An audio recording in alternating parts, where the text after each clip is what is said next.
আসসালামু আলাইকুম স্যার। ওয়ালাইকুম আসসালাম। আসসালামু আলাইকুম স্যার। স্যার আপনি? স্যার আপনি কারে স্যার ডাকতেছেন? হেই, আপনি চুপ থাকেন। আপনার কইলে কি আপনি চিনবেন উনি কে? আপনার হ্যাঁ আমার চিনার লাগতো না। হ্যাঁ আমি ভালো করে চিনি। হ্যাঁ আমার ছেলে। উনি আপনার ছেলে? জি স্যার, হ্যাঁ আমার ছেলে। আমার ছেলে চাকরি পাইছে, এই কারণে আপনি লেগে আমি মিষ্টি লইয়েছি। ঠিক আছে, মিষ্টি ডেনা রেখে আপনি চেয়ারে বসেন। স্যার আপনিও ভিতরে এসে বসেন। আপনি কারে বারে বারে স্যার ডাকতেছেন? আমার ফুলারে? জি, আপনি এখানে বসেন। আপনার ছেলে আমার বস। স্যার আপনি কি খাবেন বলেন? না, আমি কিছুই খাবো না। আব্বা আপনার জন্য সব করে মিষ্টি নিয়েছে, আপনি ওইটা খাইলে আমরা চলে যাব। অবশ্যই স্যার।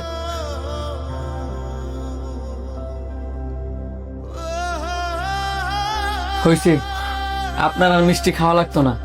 একটা যে খাইছেন, এতে আমি ভাবের ভাগিদার হয়ে গেছি গা। মানে? মানে তো আপনার কাছে মনে আছে আমার আব্বা যে অসুস্থ আসলে দেখিয়া ফ্লোরে বসে ঘুমাই পড়ছিল?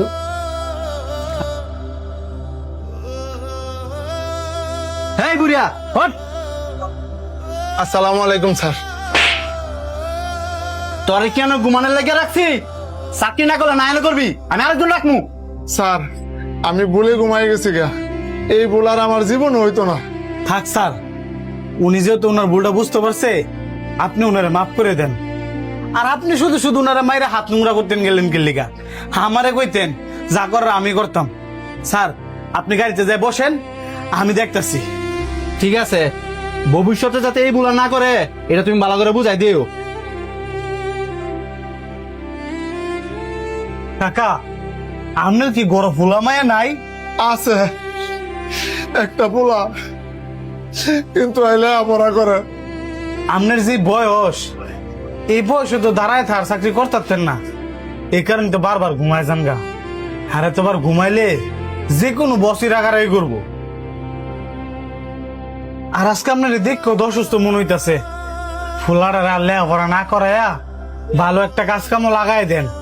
কারণ গরিব ঘরের সন্তান যতই লেখাপড়া করুক নাকি লেগা, যতই শিক্ষিত হোক নাকি লেগা, এত সহজে ভালো কোনো চাকরি পায় না। এই যে আমারে দেখেন, লেখাপড়া করলে কি হইব, আজকে আরেকবারের গাড়ি চালাই, কারণ একটাই, বাপ মার টিয়া নাই। না বাবা, এটা আমি পারতাম না। আমার পোলার প্রতি আমার যথেষ্ট বিশ্বাস আছে। একদিন আমার পোলায় আমার মুখ উজ্জ্বল করবো, ইনশাল্লাহ আমার কষ্ট দূর করব। সেই দুয়াই করি কাকা, থাকেন আমি গেলাম। স্যার আমি ভুল করে লেছি। ভুল না খালি, তুমি অনেক বড় ভুল করছো। মানলাম এই লোকটা তোমার অফিসের দারোয়ান, কিন্তু এই লোকটা তো তোমার বাবার বয়সী। তুমি কেমনে পারলা বাবার বয়সী মানুষের গায়ে হাত তুলতা? তুমি খাতা কলমে শিক্ষিত দেখিয়া নিজের কি অনেক বড় শিক্ষিত মনে করো? আরে বোকা, খাতা কলমে শিক্ষা গ্রহণ করলে যে তুমি শিক্ষিত, এটা হচ্ছে ভুল। যার পারিবারিক শিক্ষা নাই, হ্যাঁ হচ্ছে সবচেয়ে বড় অশিক্ষিত, হ্যাঁ হচ্ছে সবচেয়ে বড় মূর্খ।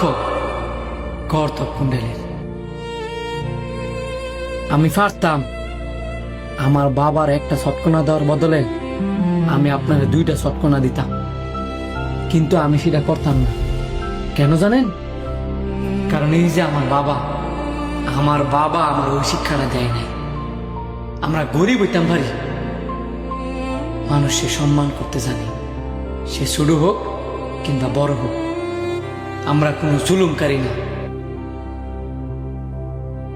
আপনি যেমন আল্লাহ তাআলার সৃষ্টি, বাইরে যে লোকটা দারোয়ানের চাকরি করে ওই লোকটাও কিন্তু আল্লাহ তাআলারই সৃষ্টি।